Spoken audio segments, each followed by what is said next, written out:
Gazette du Togo, une vision sur l'actualité togolaise et sur le monde. Messieurs, dames, bienvenue dans Actu Débat sur la 97.1. Actu Débat consacré aux grands sujets de l'actualité et politique du pays. Nous recevons pour vous ce matin Rodrigue Aego. Il est directeur de publication par intérim du journal Panorama. Il est également directeur agent du journal en ligne la Gazette du Togo.com. Rodrigue Aego, bonjour. Bonjour chers confrères, bonjour à tous les auditeurs de la radio Métropolis et rappeler que je suis également correspondant de Radio Canal K au Togo. Radio Canal K qui est basé donc en Suisse. En Suisse. Eh bien, notre invité politique, il s'appelle Isaac Tchakbe, il est conseiller politique de J-Chris Olympio, président national de l'Union des forces de changement. Isaac Tchakbe, bonjour. Bonjour chers amis et bonjour à vos collègues qui sont en studio et bonjour à tous les éditeurs. Merci de me recevoir à nouveau. Merci d'avoir accepté notre invitation.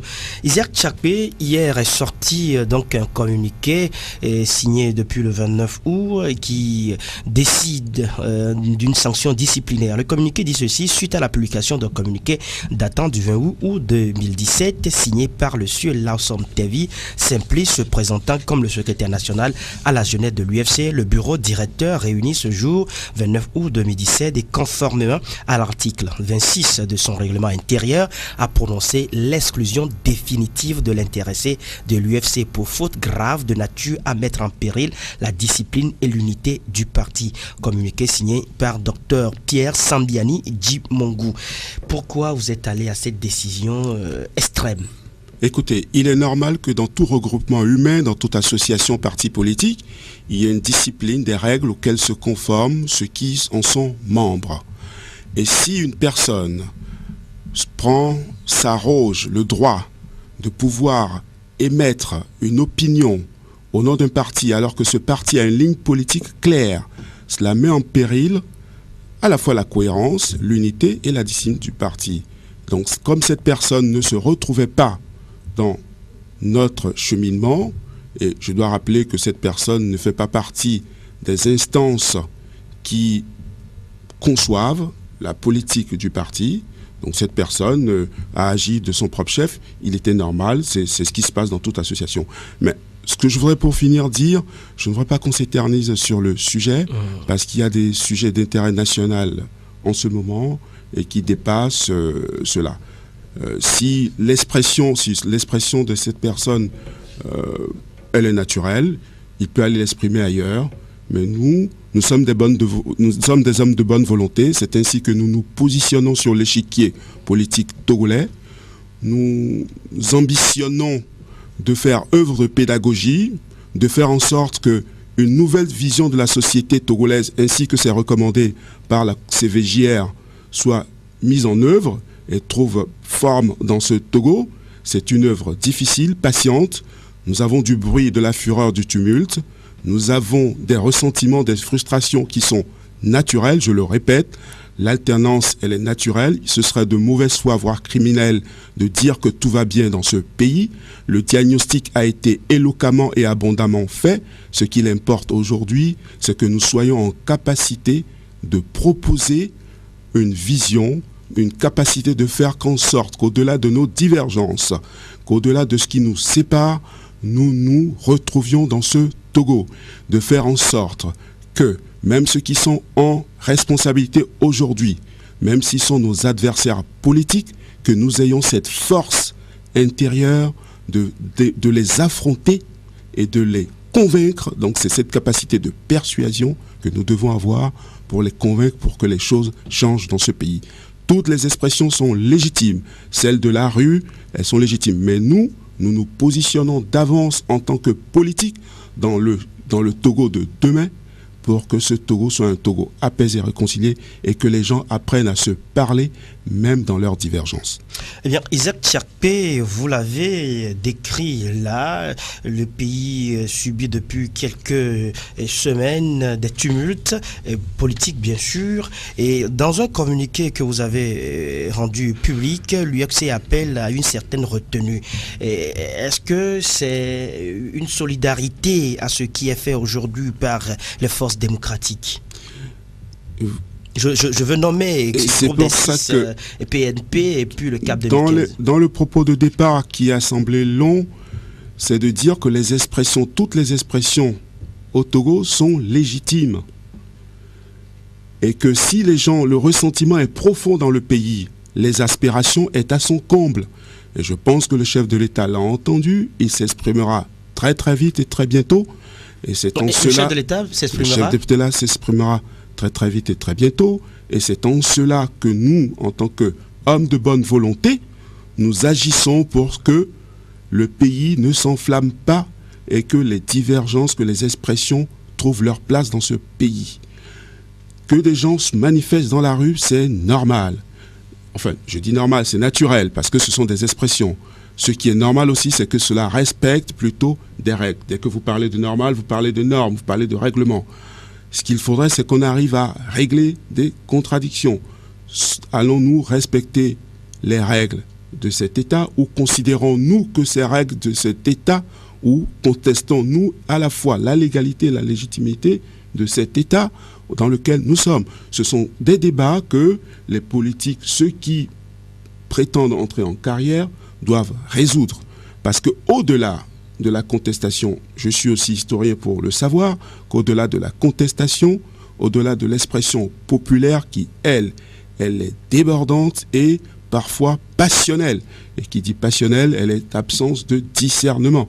Au-delà de là, il faudrait qu'à un moment donné, les choses trouvent leur équilibre. Je suis aussi assez imprégné de notre culture togolaise pour savoir que, à un moment donné, la nature a besoin d'équilibre. Ne malon mais vélo dogwa. Mais il ne faut pas qu'on en arrive là parce que nous faisons de la politique. Et de la politique, adika ketore benya, susuku adaumba dikae.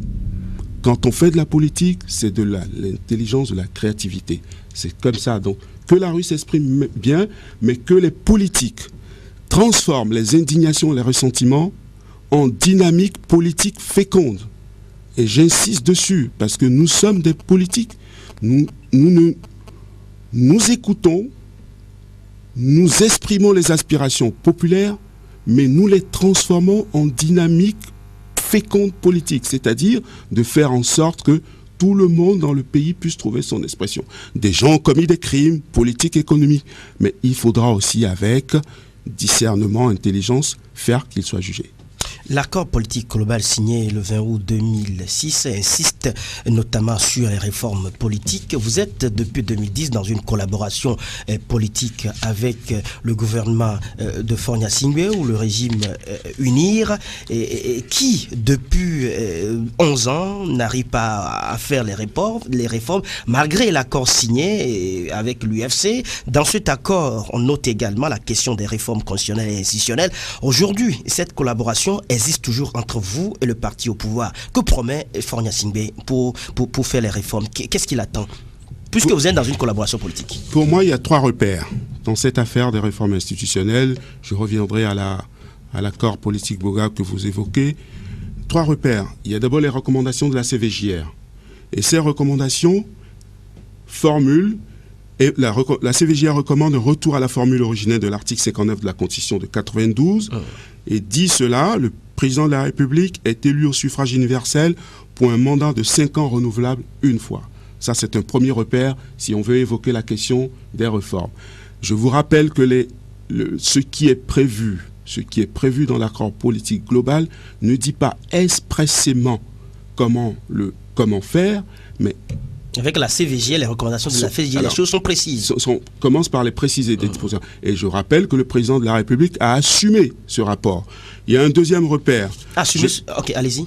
Il y a un deuxième repère, je dis, c'est les points d'accord obtenus au sein du comité de suivi de l'accord RPT-UFC du 26 mai, au cours d'une réunion du 6 mai 2011 où nous avons retenu, le parti au pouvoir aussi l'a accepté, un mémorandum d'entente existe en ce sens. C'est un retour, il a été retenu à l'unanimité le principe de 5 ans renouvelable une fois. Et il y a les conclusions du CPDC rénové, qui est avec tout le dialogue d'octobre, les derniers dialogues Togo Télécom 2, qui évoquent le président de la République est élu au suffrage universel direct et secret pour un mandat de 5 ans. Il est rééligible une seule fois. Alors, le cadre, je pense que le consensus, s'il n'existe pas, c'est parce qu'il y a une question de perception parfois, parce que nous ne nous entendons pas. Donc, sur quoi vous ne vous entendez pas? Parce que certains estiment que peut-être que les gens qui sont au pouvoir ont le sentiment que l'alternance est conçue comme une revanche. C'est pour ça que je parle de perception et de réalité. Peut-être que ceux qui sont au pouvoir... Est-ce qu'à l'UFC, vous ne les rassurez pas? Vous ne leur donnez pas une certaine garantie? Mais écoutez, c'est un régime qui dure depuis 50 ans. C'est un régime quand même qui se détend un tout petit peu, mais c'est quelque chose que nous essayons de faire avec patience et pédagogie. C'est ce que nous essayons de faire. C'est quand même un régime qui dure 50 ans avec des pratiques, des privilèges que certains ont obtenus. Fornia Singbe est déjà à son 3e mandat. Ça doit se faire, ce que je répète, c'est peut-être que cette alternance doit se faire pour qu'un Togo véritable, réconcilié, une constitution stable et pérenne existe. Et une des dispositions de l'accord politique global et auquel on ne fait pas souvent attention, évoque que ces modifications, ces réformes institutionnelles doivent se faire dans la durée. Qui dit durée parle de temps, qui parle de constituer un corps politique. Mais cela fait 11 ans que cet accord est signé. Et il y a des gens qui le rappellent tout le temps. Il y a des gens qui aussi essaient de travailler. Il y a des pressions de la rue. Il y a le travail que nous faisons aussi en étant au gouvernement, en les convainquant de lâcher du lest. Il y a aussi des réticences de leur côté parce qu'ils pensent qu'ils n'ont peut-être pas suffisamment de garanties. Il y a des privilèges qui ont été accumulés. Il y a des peurs qu'il faut peut-être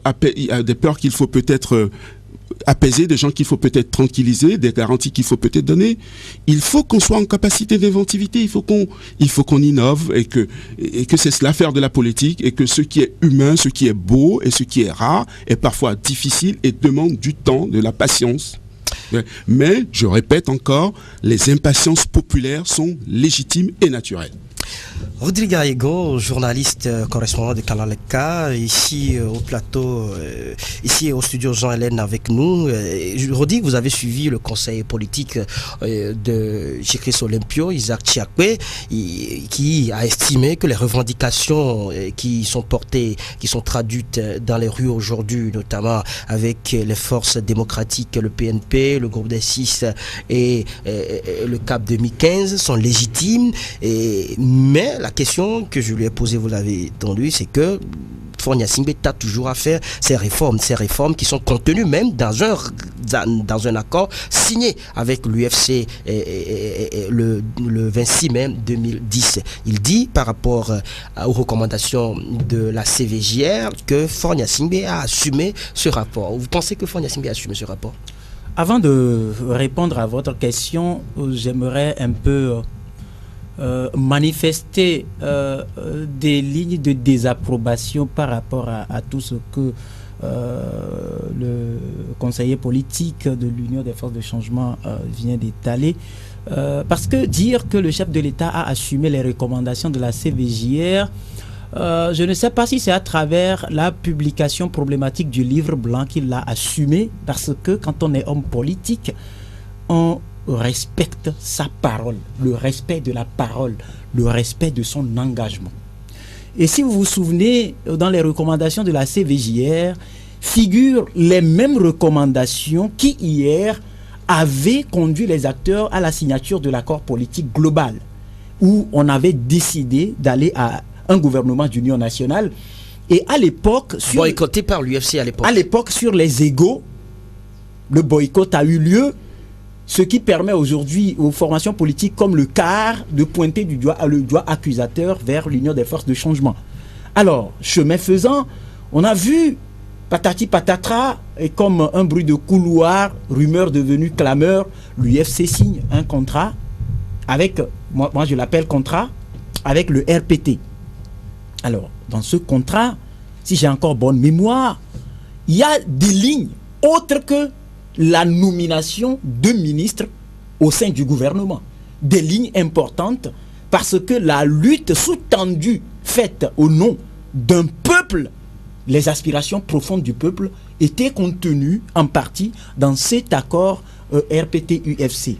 Mais parler de la limitation, vous parlez des réformes politiques. Oui, bien sûr, et plusieurs de même pour privilège aux membres de l'UFC, par exemple, il était dit quelque part que certains allaient être nommés préfets, d'autres encore directeurs de société ou directeurs de cabinet. Est-ce que c'est pour privilège à l'UFC ou c'est un accord qui permet... C'est mon commentaire, mon analyse de la chose. Et donc aujourd'hui, si dans cet accord, on ne reste que sur la ligne de nomination de quelques ministres au sein d'un gouvernement à dominance bleue, à dominance unie, c'est un échec. On ne va pas tourner la langue 1000 fois pour constater que c'est un échec. Et donc c'est un disque pour moi qui est rayé. On n'a plus besoin aujourd'hui de servir ce même discours. Et figurez-vous que c'est le non-respect de cet accord RPT-UFC qui a conduit à la scission seconde de cette formation politique lorsque des gens comme les Nicodème Habia, des gens comme les Dimon Auré, des gens comme les Adjangba et autres ont dû, on nous dira qu'ils ont été exclus, mais quitter la barque pour aller construire leur hutte. Alors, quand on fait le bilan, un bilan conséquent de cet accord, il n'y a pas autre conclusion à tirer que c'est un accord qui n'a arrangé quelque part, qui n'a même pas arrangé, je dirais, le signataire. Ou soit c'est une lutte destinée à remplir les poches, ou soit c'est une lutte qui concerne le peuple. Et par conséquent, lorsque vous menez une telle lutte et que en aucun moment, aucune des aspirations profondes du peuple n'a été traduite dans les faits, c'est un échec. En tout cas, vous pensez que c'est un échec cet accord, mais l'UFC continue toujours par insister sur la question des réformes. Et Isaac Tchakpe le soulignait tout à l'heure, que cette question, en quoi la question des réformes pose essentiellement problème aujourd'hui? Sur quoi les acteurs politiques n'arrivent pas à s'entendre? Je vais vous donner réponse. Monsieur Aego est dans son rôle, avec beaucoup de véhémence et beaucoup d'outrance, et je ne perdrai pas de temps à répondre à cela. Il est dans son rôle, puisque c'est devenu aujourd'hui dans notre Togo un mouvement naturel d'expression des idées, la colère, l'outrance, la véhémence. Je ne dis pas qu'elles sont fausses, je ne porte pas de jugement de valeur dessus. Je les comprends. Il est journaliste. J'aspire, moi, à apporter des idées, à faire en sorte que notre pays aille mieux et que nous nous retrouvions tous. Il est dans son rôle de vigilance extrême, bien lui en faire, c'est appréciable. Mais moi, en tant que responsable à mon niveau, j'écoute et j'essaie de faire en sorte que cette expression-là se transforme en actes qui est parfois difficile. Alors, pour répondre très précisément à votre question, il y a un élément essentiel dans ce qui a été évoqué par la comité Justice, Vérité, Réconciliation. Je vais essayer de le lire, vous comprendrez un peu, réponse sera donnée à votre question qui vous dira pourquoi cette chose tarde à se faire. L'une des recommandations de la commission Justice, Vérité, Justice et Réconciliation, à la page 248, ces recommandations visent à instaurer une nouvelle vision de la société, la consolidation de l'état de droit. Le même texte ajoute, et dans son titre, proposant une nouvelle vision de la société, le Togo nouveau auquel aspire notre peuple et dont les travaux de la CVJR doivent servir à baliser la voie, est un pays où règne la justice et l'état de droit. Ce même texte ajoute, pour l'avènement d'une telle société, les citoyens et citoyennes doivent désormais concevoir et vivre la politique, non pas comme un exutoire où tout est permis, mais plutôt comme un service à la nation. Et de préciser, cela implique un changement de mentalité, d'attitude et d'habitude pour rompre avec les pratiques de méfiance. Je passe sur les incises. Pour finir sur cet alinéa, le rapport précise, dans ce pays nouveau, débarrassé des extrémismes, la violence comme arme politique doit être bannie. Il est donc extrêmement important que les Togolais dans leur ensemble s'accordent sur une vision commune de leur avenir en tant que nation. De ce point de vue, la CVJR estime nécessaire. Le mot de nécessité est dit. Je précise et j'appuie, estime nécessaire que le concept d'alternance politique fasse l'objet d'un consensus entre les acteurs politiques, qu'il soit compris non comme l'occasion d'une revanche ou d'une chasse aux sorcières, mais comme le fonctionnement normal d'un système démocratique. Puisque les conflits se cristallisent autour du régime politique et que les luttes fratricides s'exacerbent, etc., etc. Je réponds directement à votre question en disant, il faut décristalliser les choses, il faut que nous nous parlions, et il faut des bonnes volontés. Dans notre culture, quand deux personnes se battent, si l'une dit Moussenwo, alors malon me veut dogwa, de là ou de, nous wabe sensoi, amedeva daname. Nous essayons de faire cela avec le poids que nous avons. Mais nul ne peut, à moins que ces gens qui nous critiquent et qui nous diabolisent aient inventé le sincéromètre pour savoir si nous mentons ou pas. Les faits, oui, sont certainement là et que c'est un échec relatif, je le lui concède, mais l'avenir nous dira si nous avons raison de nous projeter ou pas, de faire de la politique. Ce qu'il faut, c'est d'apprendre à se parler, c'est d'apprendre à s'entendre, c'est d'apprendre à reconnaître que des divergences ne sont pas l'occasion de haine, d'intolérance. Kaka veve si c'est là nous akojina me alek bébé ni magate non do tomia non neo. Oui, Isaac Tchapé, vous l'avez souligné, vous avez cité bien sûr le rapport, dans le rapport de la Commission Vérité, Justice et Réconciliation, on parle d'alternance politique pacifique, que ce soit décidé entre les acteurs politiques. Aujourd'hui, quelles sont les conditions qui doivent donc permettre cette alternance politique pacifique? D'aucuns pensent que c'est les réformes qui pourraient déterminer cette alternance politique pacifique. Alors, il y a...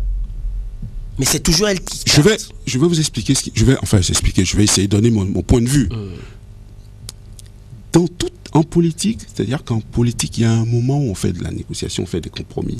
Et souvent, quand les choses se font sur l'estrade à la lumière, il y a des postures. Et en situation dans la lumière, sur le théâtre, ces postures nous empêchent parfois de faire des compromis parce que c'est compris ou comme un aveu de faiblesse ou une reculade. Ce qui manque dans cette société, c'est tout ce travail de coulisses, de passerelles, de négociations véritables, qui fait que les gens apprennent à se parler en dehors de ce qui est à l'Assemblée nationale, qu'une classe politique négocie, fasse baisser la garde, que, je ne sais pas, nous ne nous parlons pas. Nous ne nous parlons certainement, nous ne faisons pas aussi bien les gens du pouvoir que dans l'opposition. Ça a été notre culture. Ce sera trop long pour développer, pour faire ce que j'ai dit, une généalogie pour comprendre pourquoi nous en sommes là. C'est quelque chose qui vient de loin. Ce qu'il faut, c'est d'arriver à trouver aujourd'hui les solutions pour que des gens qui sont en responsabilité politique, des leaders, apprennent ce que c'est que faire de la... Ce n'est pas insultant. apprennent ce que c'est que faire de la politique, apprennent ce que c'est que faire de la négociation. Et ça, dans ce pays, essayez de comprendre. Doit-on simplement dire c'est parce que le RPT ne veut pas? Parce que le RPT ne veut pas Unir. Le RPT unir ne veut pas que parce qu'ils sont de mauvaise foi. Est-ce que c'est là? C'est simple. Et je rappelle aussi, c'est un principe. Est-ce que vous croyez en la sincérité de La question n'est pas là. Je vais rappeler deux principes. Vous savez, toute chose tend à persévérer dans son être. Quand vous êtes dans une situation, vous persévérez dans cette situation parce qu'elle est commode. Un deuxième principe qui est énoncé par Newton, quand vous avez un poids A et à ce poids B, vous n'avez pas, ce poids n'est pas d'égale intensité ou proportionnel au poids A, le rapport, il y a un déséquilibre. Comment vous le faites après? C'est des rapports de force qui sont des rapports de force. La rue, l'intelligence, les pressions occidentales. Parce qu'on est dans un registre politique. Et quand on est dans un registre politique, les armes sont... Les stratégies sont multiformes. Et donc, ce qu'il faut aujourd'hui, c'est qu'on réinvente cette geste de la politique que nous n'avons pas au Togo. Eh bien, Rodrigue Ayego, à comprendre Isaac Tchakwe, il faut négocier l'alternance au Togo. L'Union des forces de changement parle de retenue dans son communiqué. Il soutient quand même c'est la question des réformes. Le PNP et le CAP 2015, le groupe des 6, se sont mis ensemble. Donc, on les appelle désormais des forces démocratiques de la nation pour réclamer ces réformes. Vous pensez qu'en dehors de la rue, ces forces démocratiques doivent négocier le pouvoir? Négocier quel pouvoir? Négocier l'alternance, s'entendre sur le minimum. Avec qui? S'entendre avec quel minimum? Avec qui? Je vous ai dit tout à l'heure que s'il devrait par exemple avoir une nation au monde qui est le trophée d'or en matière de dialogue, le Togo passerait maître, le Togo passerait premier, partant des 22 engagements, les accords qui ont eu lieu en coulisses avant les 22 engagements, les accords qui ont suivi, les conclusions des différentes rencontres avec des rapports bien écrits, avec vraiment des engagements bien pris, bien nourris, bien réfléchis. Pointez-moi du doigt un seul point qui est accompli à ce jour. C'est la décadence. Nous allons de déconfiture en déconfiture. Qu'on dise par exemple que nous sommes coléreux, que nous sommes... Non, ça c'est une façon de parler. Mais quand vous êtes Togolais et que vous observez ce qui se passe avec la majorité des Togolais, le bas peuple qui a du mal à manger 2 fois, 3 fois. Vraiment manger, quand je dis manger, ce n'est pas par exemple manger la pâte d'hier le matin, manger la pâte à midi, manger la pâte le soir. Quand je dis vraiment manger, il faut aller voir encore dans le panier de la ménagère. Les dialogues, on en a tellement fait. La question c'est de savoir qu'est-ce qui empêche les personnes qui s'engagent à travers ces contrats, ces accords-là, de mettre en œuvre ces réformes qui continuent de hanter leur propre esprit comme un véritable cauchemar. C'est la grande question. Vous savez, en 2002, il y a eu quel dialogue avec qui? Avant qu'on ne sodomise la Constitution, qu'on déverrouille la Constitution, qu'on saute le verrou de limitation de mandat, on a dialogué avec qui? Et en 2005, en 24 heures, avec qui a-t-on dialogué sincèrement avant de revenir enfoncer le clou de la sodomisation de la Constitution, en taillant la Constitution sur mesure d'une seule personne? Une constitution qui a été votée à plus de 90% par les Togolais, le peuple togolais. On a dialogué avec qui? En droit, quand vous volez et on vous arrête, si vous avez encore ce que vous avez volé, on procède à ce qu'on appelle restitution. Ce que vous avez volé, vous remettez à son propriétaire. Et si c'est endommagé, on va à ce qu'on appelle restauration. Vous restaurez. D'accord? Parce que si entre-temps ce que vous avez volé a créé des torts, il faut aller à la restauration, à la réparation. Et après maintenant, vous devez payer des amendes qui sont vues comme des garanties de non-répétition. Aujourd'hui, nous sommes face à un système qui avale les dialogues. Vous voulez qu'on aille dialoguer. Donc, je ne sais pas si ce qu'on veut mettre dans le dialogue, c'est de faire des courbettes, se mettant plein la poche et continuer. Le peuple crie, le peuple meurt, et c'est ça les dialogues. L'accord politique global APG.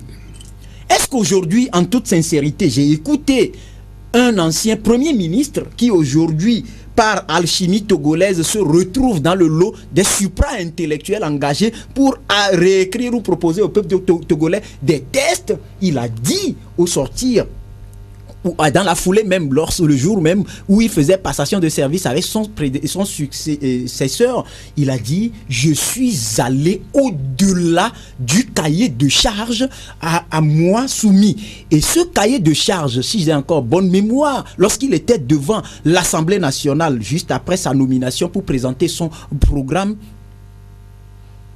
il figure bien sûr la question de ces réformes. Quand vous prenez quelqu'un qui n'a pas fait ces réformes et qui dit: je suis allé au-delà de mon cahier de charge. La question, c'est de savoir quel est ce cahier de charge. Quand je reviens par exemple au sein de l'Union des forces de changement, nous sommes journalistes, il a bien précisé, et ça je le dis, je mets encore au défi quiconque, je ne suis partisan d'aucun parti politique, je poursuis mon analyse en tant que journaliste. Allez-y. Quand vous prenez l'Union des forces de changement, est-ce que M. Tiakpe peut me dire aujourd'hui, sincèrement, s'il n'y a pas de grincement dedans, tout simplement parce que tout ce qui est contenu dans l'accord RPT-UFC, en dehors de la nomination hier de 2 ministres, aujourd'hui encore d'un ministre et d'un autre sans portefeuille, il y a encore autre chose. Est-ce que cette raison est suffisante? On nous dit, non, attends, on nous dira, permettez. Non, mais c'est un échec. Ça fait combien d'années que cet accord a été signé? Aujourd'hui, on nous dira par exemple que c'est grâce à cet accord qu'on a la paix. Non, en 2005, tout le monde se souvient que c'est après la signature de l'accord politique global que la stabilité, semblant de stabilité, est revenue au Togo, permettant donc aux gens qui sont des professionnels de forfaiture de continuer dans leur forfaiture. À part ça, donc, de grâce, je dis bien, il est encore temps qu'on reconsidère les positions, si tant est que la lutte que nous menons est de nature à permettre au peuple togolais de retrouver sa souveraineté confisquée. Monsieur Koka, oui. Je répondrai, Monsieur Aigo, je répondrai à votre dernière question, mais vous savez, vos propos illustrent à la perfection ce que j'ai dit. À la fois votre lexique, les mots que vous utilisez. J'ai dit au départ, vous n'entendez pas, vous n'écoutez pas les autres, Monsieur Aigo. La première règle, la première qualité d'un journaliste, c'est de bien entendre. Vous n'écoutez pas. Mais j'écoute, c'est pourquoi je donne avec précision ce que j'ai dit. Je vais en venir. Je n'ai pas parlé de dialogue. Et vous allez voir aujourd'hui, Giscard Solympio, vous voulez parler de dialogue, il va vous dire, mais Isaac, en mina, il me répond, dialogue ami ou sous nous, mais tati dialogue bigamandale. Je n'ai pas dit, mais à travers ces bandes, je n'ai pas parlé de mots de dialogue, j'ai parlé de négociation. Je n'ai pas parlé de dialogue.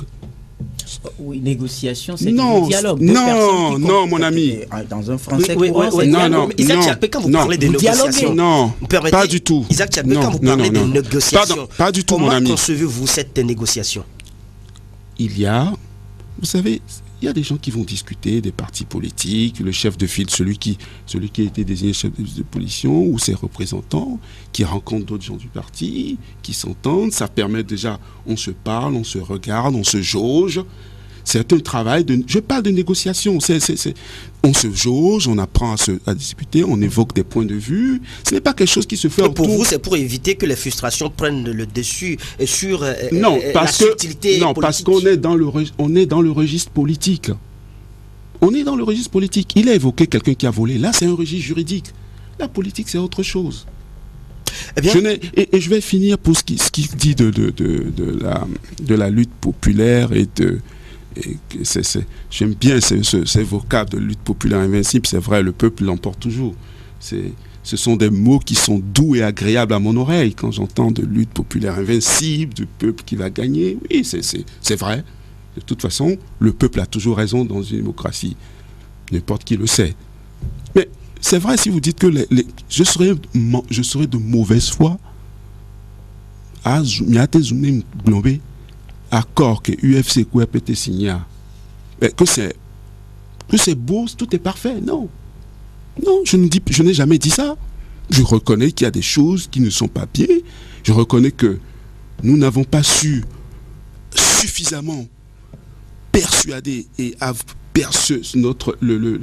ceux avec qui nous avons signé pour que ces réformes constitutionnelles se fassent assez vite, ce qui met en cause aussi notre crédibilité relative. Nous l'assumons, je le dis, mais c'est pour ça que je demande, est-ce que lui a inventé le sincèrement pour savoir si mon désir d'alternance dans ce pays est inférieur au sien?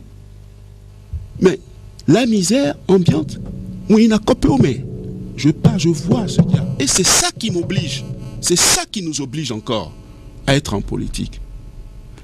Il y a il est jeune. Na me gan la homene la tourone. No le dolo no le jirano nke minyaibe adamu ina wa. Gado me aso susu kwa down. Sok blondeo. La so adam, so ondeo.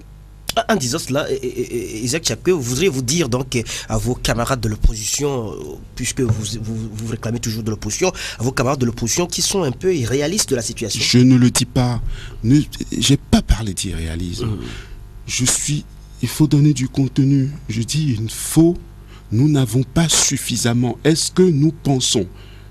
Il faut être un peu, je ne vais pas dire honnête, est-ce que nous pensons que nous avons épuisé toutes les armes? Est-ce qu'il n'y a pas quelque chose?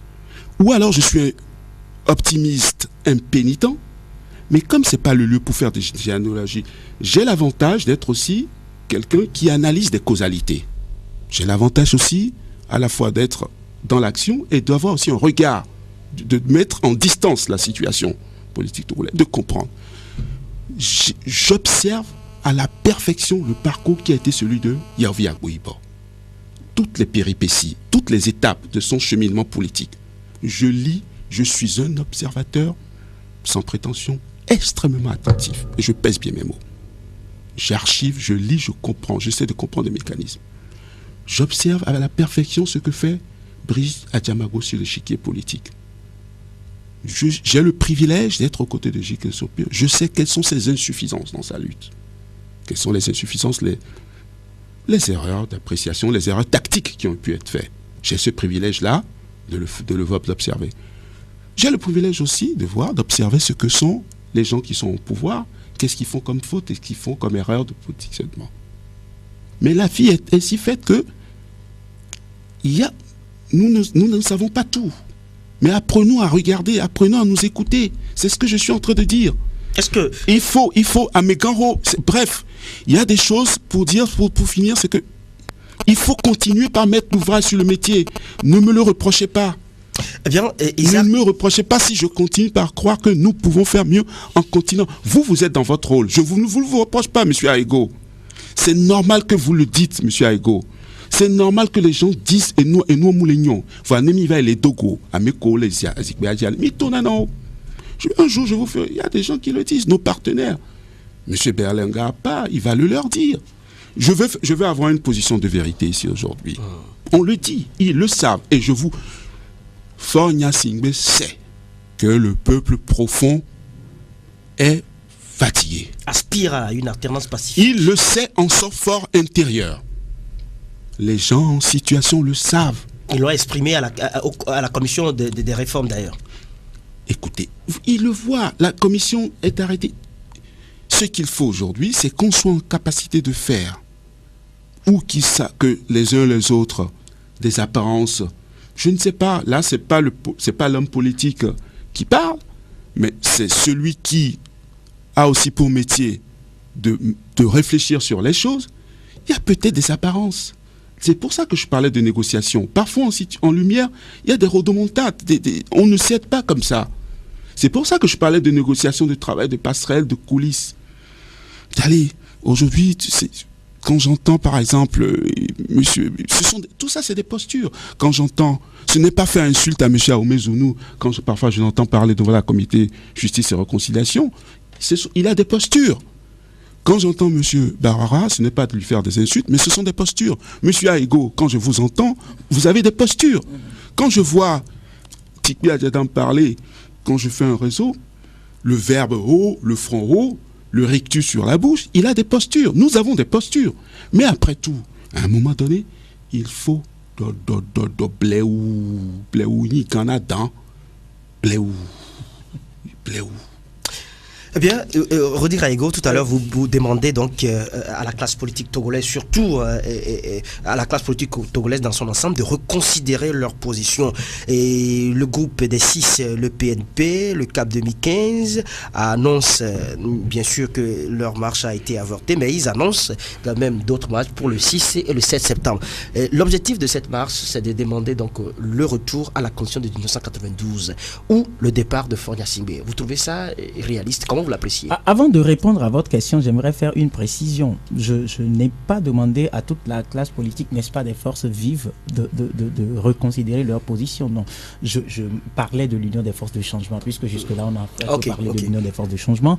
Revenant à votre question, toutes les revendications, ce n'est pas moi qui l'ai dit tout à l'heure, M. Isaac Tiakpe l'a dit, toutes les revendications sont légitimes. Vous savez, notre dictature, elle est vieille. Elle est vieille de combien d'années? De plus de 50 ans.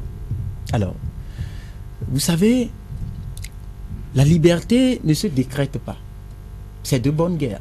C'est ce qui explique le fait que la lutte a démarré bien avant avec les codes 1, code 2.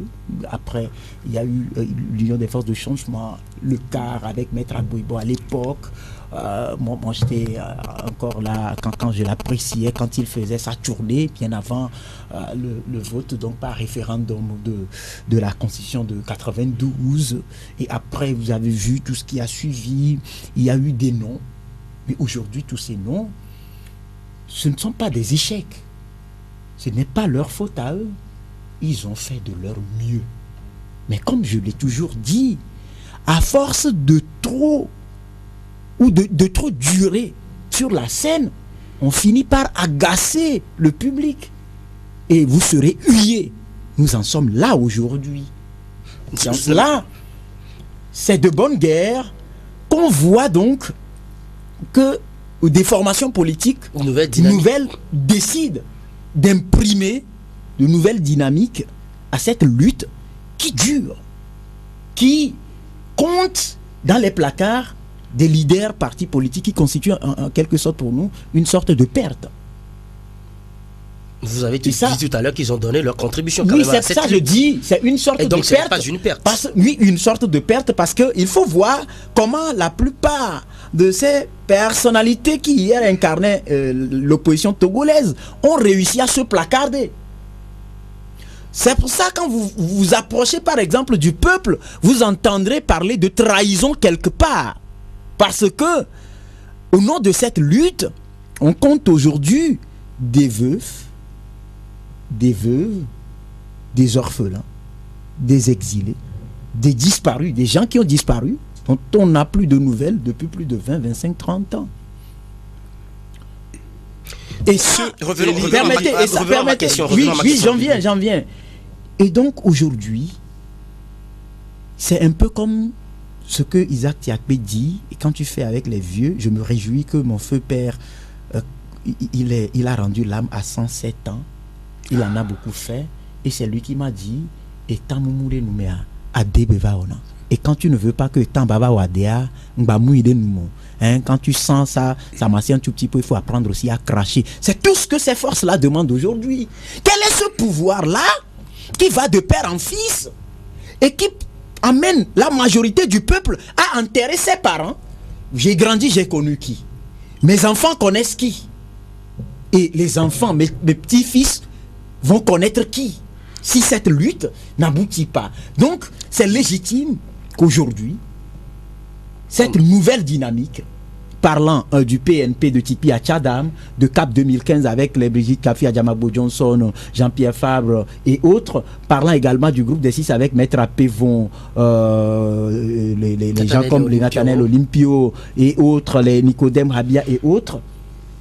Aujourd'hui, il faut forcément obtenir quelque chose. Et ce quelque chose qu'il voudrait Et obtenir, j'ai c'est entendu le retour à la Constitution de 1992. J'ai entendu ce matin sur les ondes de la radio BBC, repris par Radio Victoire, le ministre Gilbert Bawara qui voudrait savoir comment on peut revenir à la Constitution de 92.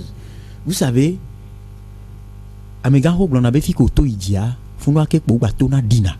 on ne va pas réinventer l'histoire au Togo. La roue, on l'a déjà inventée.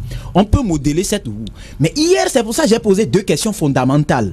En 2002, qui avait discuté pour qu'on puisse déverrouiller cette constitution et permettre à quelqu'un de faire entorse à son engagement, à sa parole?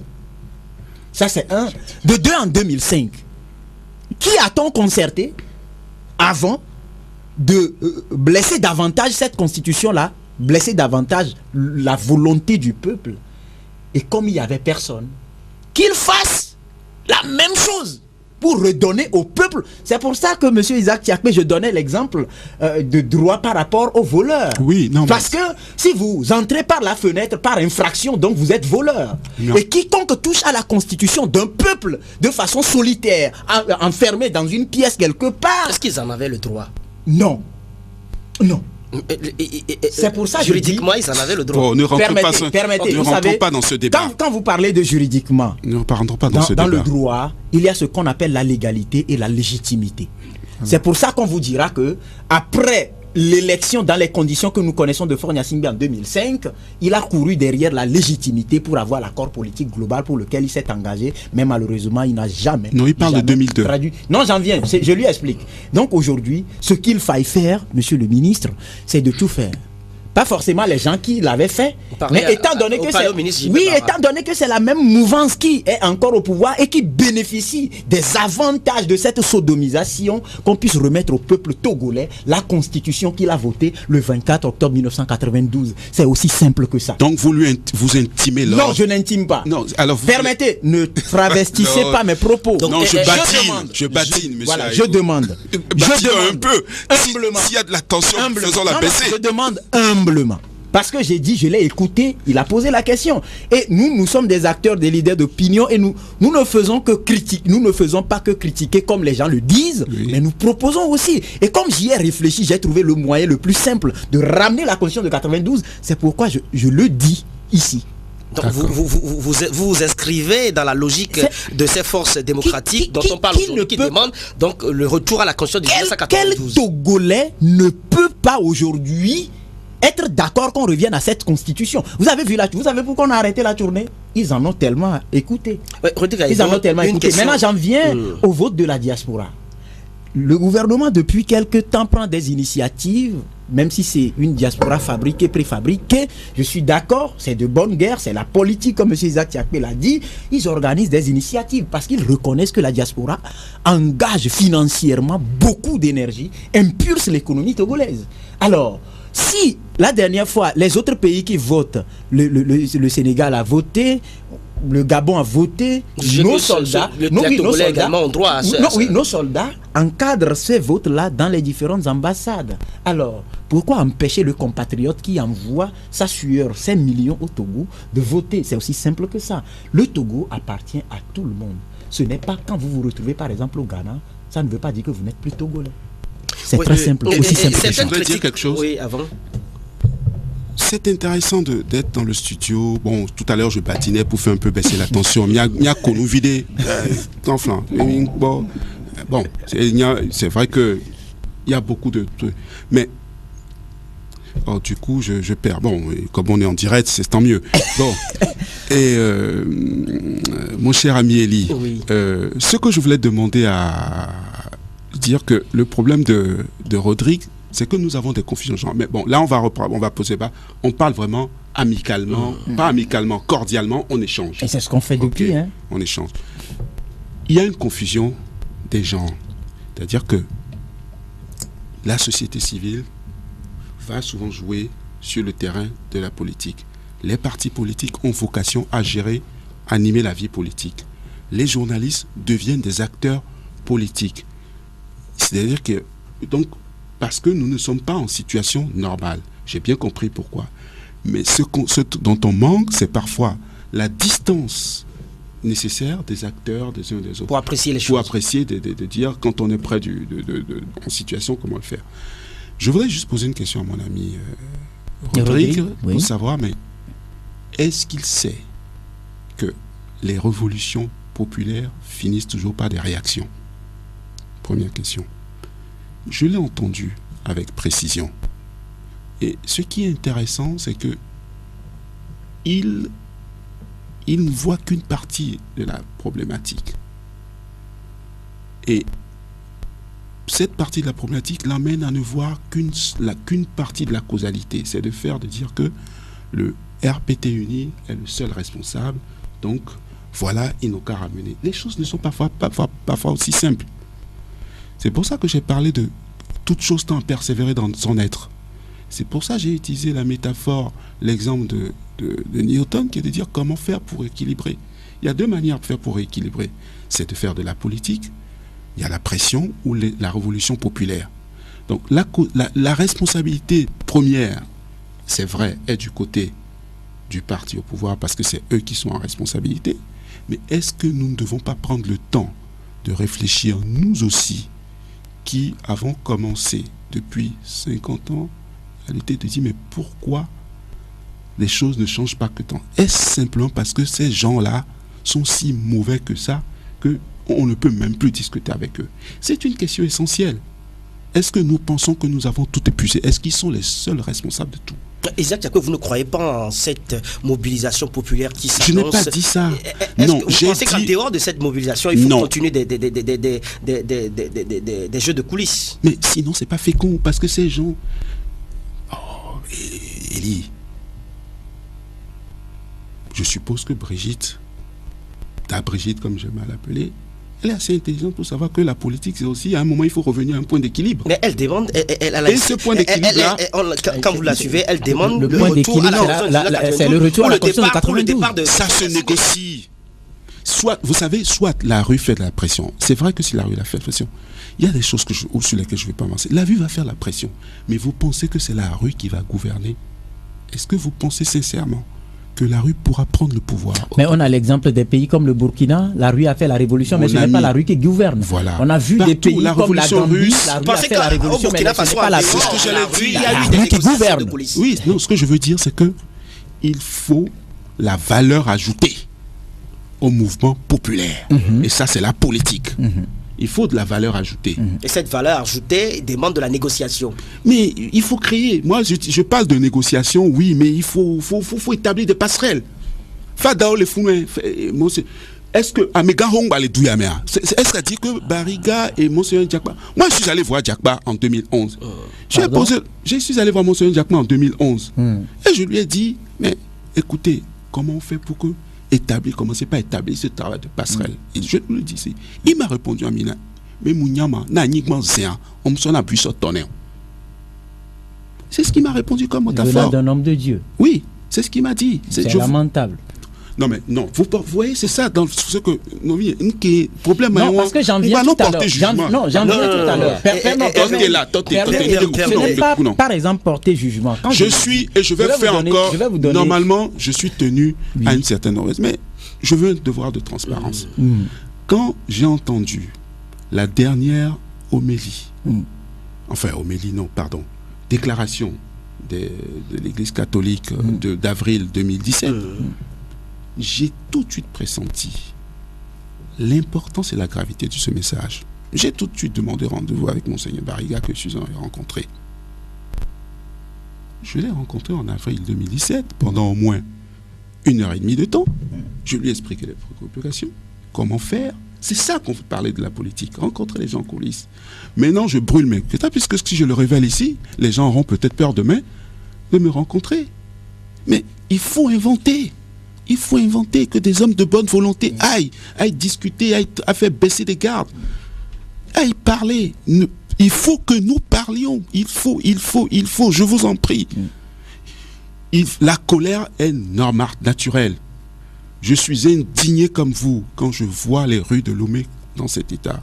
Je suis indigné comme vous quand je vois que les hôpitaux sont dans cet état, que les écoles. Je serais de mauvaise foi je suis aussi un humaniste. Si je suis en politique, c'est aussi parce que je veux que le bonheur soit pour tous. Parce que j'ai vite compris qu'on n'est jamais heureux tout seul. Eh bien, on n'est jamais... Comment le faire? On n'est jamais heureux tout seul. Je vais juste faire une précision. Je crois que le problème fondamental du Togo, c'est qu'on a du mal à dissocier une république d'une monarchie. Ah bon? Oui. Vous pensez que le Togo est une monarchie? Permettez. Vous avez vu, autant que moi, la dernière fois, la marche du parti au pouvoir. Quelle est cette république digne où les gens qui sont censés gouverner tout un pays, on déverse toutes les institutions dans les rues. Et sur une plateforme, je me suis amusé à poser une question quand je vois le Premier ministre dans la rue, celui-là qui dans son programme a aussi une ligne concernant les réformes et qui marche contre ces réformes. Ils n'ont pas dit qu'ils marchent contre les réformes, ils marchent donc pour exprimer leur vous avez vu leur adhésion à un pays pacifique. J'ai pris le soin de lire les pancartes. L'expression au cours d'une marche, ce n'est pas forcément les déclarations, mais les pancartes, vous les lisez aussi. Parce que ces pancartes sont fabriquées par les organisateurs de cette marche et tous ceux qui marchent adhèrent. Qu'aviez-vous lu sur ces pancartes? Permettez, et je vous dis que je me suis amusé à poser une question, mais finalement, le Premier ministre va remettre la déclaration du Parti uni à qui? Vous comprenez?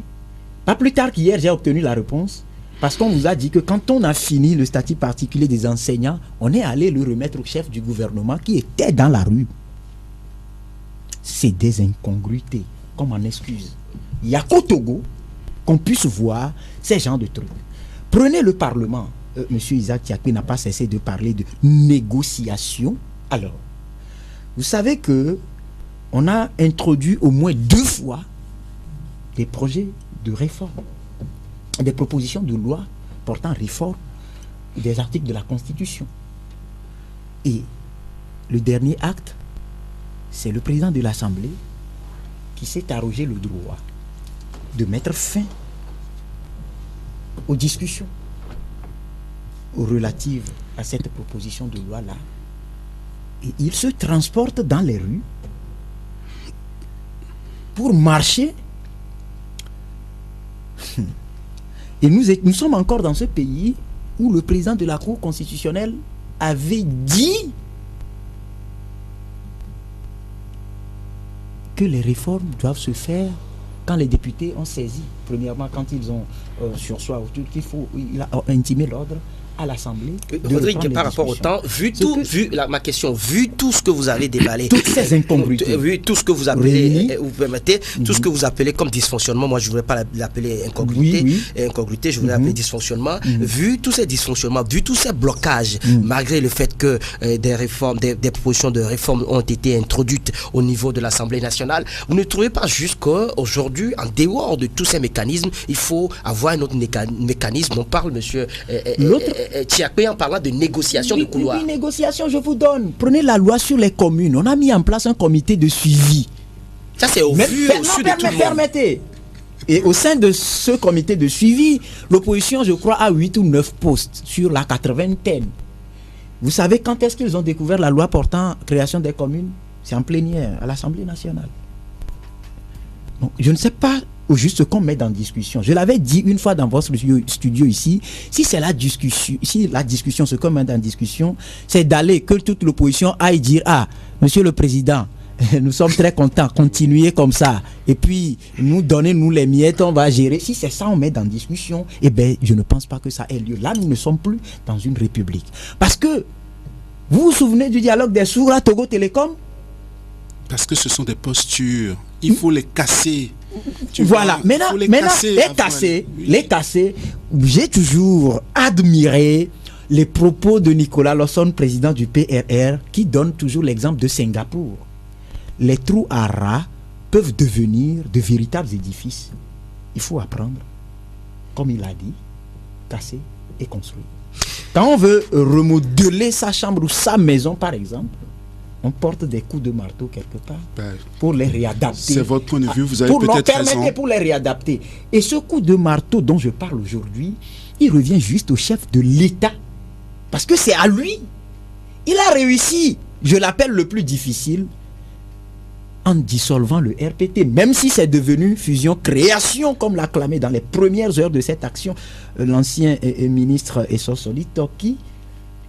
Il peut encore, vous savez, tout ce que nous faisons sur cette terre. J'ai une fois fredonné une chanson dans votre studio, un jour viendra, nous quitterons tous la terre et nous serons jugés sur la base de nos actes. Donc aujourd'hui, le Togo appartient à tout le monde. Si le Togo va mal, nous devons être... Je vous donne juste un exemple sur le plan économique. Très rapidement. Figurez-vous qu'on est parti solliciter un prêt auprès d'une nation bien connue pour construire ou achever une route dont les fonds ont été déjà dilapidés. Et quand les autorités de ce pays-là, après échange, ils ont décidé de se retirer un tout petit peu pour décider. Et quand ils se sont retirés, ils ont rapidement mis en branle leur réseau pour avoir une idée sur les comptes respectifs des membres qui composent cette délégation togolaise-là. Quand ils sont revenus, ils ont dit, écoutez, on ne peut pas vous donner l'argent parce que dans votre délégation, il y a quelqu'un qui a 4 fois ce que vous nous demandez. Alors, quand vous prenez par exemple un pays qu'on gère comme une épicerie... que beaucoup dénoncent. Oui, donc aujourd'hui... On a mis combien d'années à dénoncer? Ça ne vient pas. On va continuer. On va dire ça va aller. Ça va aller.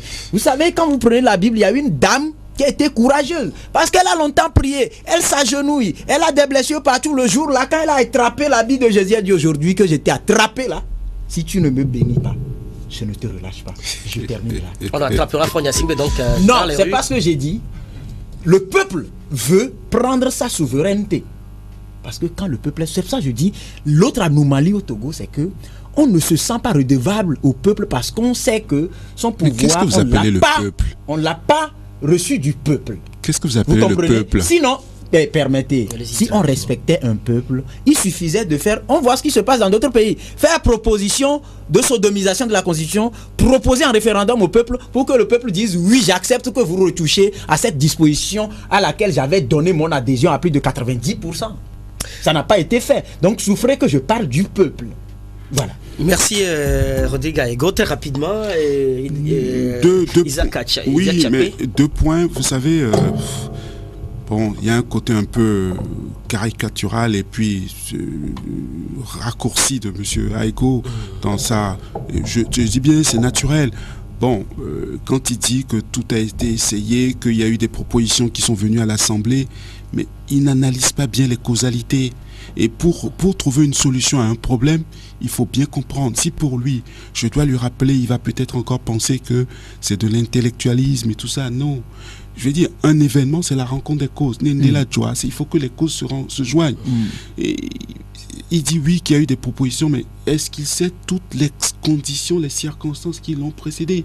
Je l'invite à relire avec attention, ne serait-ce que les recommandations de la CVJR et dans leur volet qui est politique. Nous avons tellement de méfiance, une cristallisation du débat au Togo, et le problème majeur, et ça je vais faire un peu d'analyse historique, c'est que au sortir de la conférence nationale, on a eu une force politique qui a dominé plus ou moins la vie politique quand même après, à partir de 92, 98, ceci dit. Je fais des raccourcis historiques rapidement.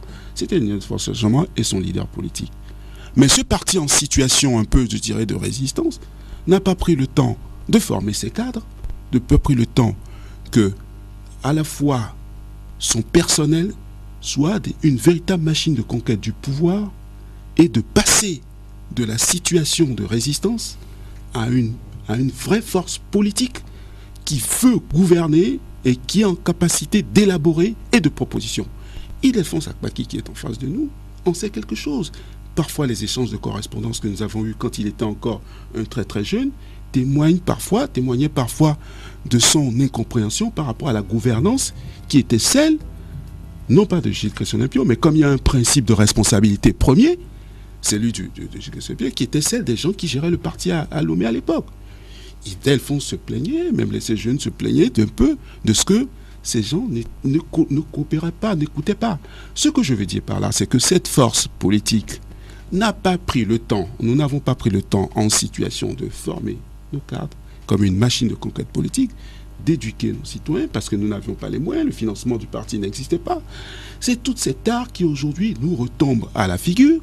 Donc nous avons des gens, excusez-moi, ce n'est pas leur faire insulte, nous n'avons jamais fait le travail. Et il y a eu cette scission, alors que moi, quand je rentre à l'Union de Force Changement en 2000, ce qui me pousse, c'est parce que J.K. Olympio dit, nous voulons obtenir le pouvoir par des moyens politico-diplomatiques. Et j'entends négociation. Vous savez, ce qui m'a motivé mon engagement quand je le rencontre, J.K. Olympio, je dis je vais rencontrer J.K. en 98, parce qu'il a une démarche paradoxale. Il signe l'accord cadre de Lomé et j'ai compris où il veut en venir. C'est que les gens le prenaient pour un radical ou un extrémiste. Il parlait de guérilla politique, mais j'avais compris que lui voulait faire de la politique par des moyens de coulisses de négociation. Et c'est ce qui a motivé. Mais le problème de J.K. Olympio, ça a été surtout, c'est qu'il a toujours suscité de la méprise et du malentendu avec ses collaborateurs. Il n'a jamais pris le temps avec ses collaborateurs de vraiment discuter de stratégie politique. Et il a laissé la gouvernance à des gens qui étaient ses collaborateurs, mais qui, eux, n'avaient pas la capacité de porter cette responsabilité. Aujourd'hui, nous sommes à une situation où des gens sont au devant de la scène politique, excepté un ou deux, sont en capacité de concevoir, d'intelligence, de créativité politique. Excusez-moi sur ce coup de colère, si nous ne faisons pas l'économie, la réflexion pour comprendre ou pourquoi nous en sommes là, pour réinventer une manière de faire de la politique, nous échouerons. Vous pensez que les mêmes erreurs seront répétées? Ben bien sûr. La rue l'emportera, mais la rue ne gouvernera pas, il y aura une réaction. Merci à vous, Isaac Tchakpé, conseiller politique de J.K. Olympio de l'Union des forces de changement. Merci également à vous, Rodrigue Aego, correspondant de Canal K, et directeur de la rédaction de Panorama, directeur agent du site la gazette du Togo.com. Merci, chers confrères. Et l'important dans cette vie, c'est qu'on puisse regarder dans un miroir et voir comment on s'est bien réveillé. Et s'il y a quelque chose à corriger, le corriger avant que votre miroir ne vous rejette. Je ne voudrais pas que le Togo soit là, mais je souhaite que la réflexion ou l'image réflexe qu'on aura de tout ce que nous avons déjà fait, tout ce que nous ressemblons, à quoi nous ressemblons, puisse nous donner le sourire aux lèvres. Merci à vous qui nous avez suivis ici à Lomé partout ailleurs. Merci à Rapide Egbe pour l'assistance technique au micro et Liklim Goka à Dokanou. C'est bien moi, au revoir et prenez très bien soin de vous. La vie est une chance, mieux une grâce. La Gazette du Togo, une vision sur l'actualité togolaise et sur le monde. Rejoignez-nous sur le www.lagazettedutogo.com ou sur nos comptes Facebook, Twitter et YouTube. Pour tout contact, écrivez à contact@lagazettedutogo.com ou appelez le 92 80 88 53. La Gazette du Togo, c'est l'information en continu. La Gazette du Togo, une vision sur l'actualité togolaise et sur le monde. Rejoignez-nous sur le www.lagazettedutogo.com ou sur nos comptes Facebook, Twitter et YouTube. Pour tout contact, écrivez à contact@lagazettedutogo.com ou appelez le 92 80 88 53.